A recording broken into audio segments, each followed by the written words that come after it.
السلام علیکم، صبح بخیر۔ کل ہم نے ویڈیو بنائی تھی کہ کھیت میں کس طرح جو ہے نا گڑھا کھودنا ہے اور کس طرح پودا لگانا ہے، کس طریقے سے گہرائی کتنی ہونی چاہیے، چوڑائی کتنی ہونی چاہیے گڑھے کی نا، جو کھیت میں پودا لگایا جاتا ہے یا زمین پر پودا لگایا جاتا ہے۔ تو آج آپ کو گملے کے بارے میں بتانا ہے کہ گملے میں بھی اگر آپ نے پودا لگانا ہے تو وہ بھی آپ نے صرف عام مٹی نہیں استعمال کرنی ہے، مٹی کے ساتھ گوبر کھاد، کوئی آرگینک کھاد بھی ہونا چاہیے، اور وہ بھی 1 سال پرانا گوبر کھاد۔ تو یہ کہ گوبر کھاد آرگینک مینور ہوتا ہے اور یہ بہتر ہوتا ہے پودوں کے لیے۔ اور خاص کر گملے میں جو ہے نا آرگینک مینور ہونا چاہیے، کیونکہ گملے میں یہ کہ ہیٹ کا تپش آتا ہے۔ مثلا یہ گملہ ہے، گرمی کے دنوں میں جو گرمی کے مہینے ہوتے ہیں، جون جولائی، مئی جون جولائی، اس میں گرمی کا تپش آتا ہے اس پر گملے کے سطح پر، اور پھر وہ ہیٹ آتا ہے۔ تو اسی وجہ سے جو پودوں کا روٹس ہے اس پر گرمی کا اثر ہوتا ہے اور پودا جل جانے کا خطرہ ہوتا ہے۔ تو گملے میں یہ ہونا چاہیے کہ گملے میں مٹی کے ساتھ، یہ جو عام مٹی کے ساتھ اگر گوبر مکس ہو جائے تو پھر وہ کچھ نہ کچھ یہ گرمی کا سبب بھی اس سے ہوتا ہے، اور پھر یہ کہ خوراک بھی زیادہ ملتا ہے پودے کو گملے میں، کیونکہ گملے میں یہ کہ چونکہ احاطہ کم ہوتا ہے اور اس لیے جڑیں پھیلنے کا پودے کو موقع نہیں ملتا، تو اس لیے اگر اسی پودے مٹی میں اگر گوبر کھاد مل جائے تو یہ زرخیز مٹی بن جاتی ہے نا۔ تو آج ہمارا ساتھی اس میں جو ہے گوبر کھاد ایڈ کرے گا، اور آپ دیکھیں گوبر کھاد ایڈ کرنے سے یہ کہ پودا جو ہے پھر طاقتور رہتا ہے۔ اور اب یہ تو ہم نے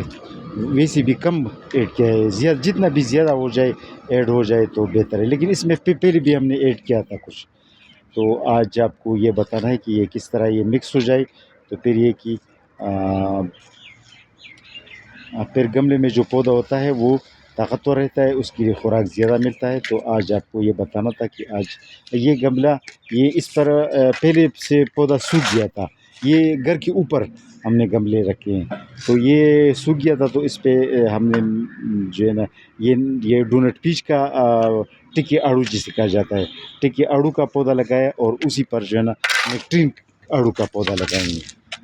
تو حالانکہ اس سے پہلے جو ہے نا اس پر بربادوس چیری کا پودا تھا، وہ ہم سے سوکھ گیا تھا، اور ادھر جو تھا وہ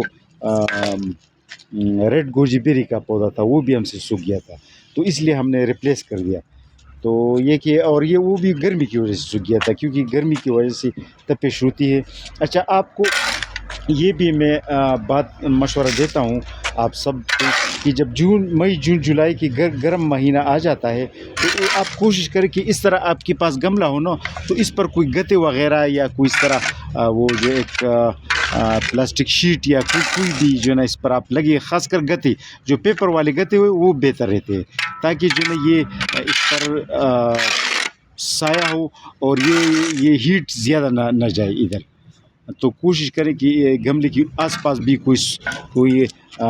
سایہ لگائے، تاکہ گملے پہ سایہ لگ جائے تو پھر پودے کی سوکھنے کا، پودے کی جل جانے کا گرمی کی وجہ سے وہ خطرہ پھر کم سے کم ہو جاتا ہے۔ تو یہ کوشش کریں، کیونکہ گملے کے اکثر مجھے یہ کمپلینٹس آتے ہیں کہ گملے پہ ہم نے پودا لگا دیا اور وہ سوکھ گیا، یہ ہماری چیز بھی سوکھ ہو جاتا ہے،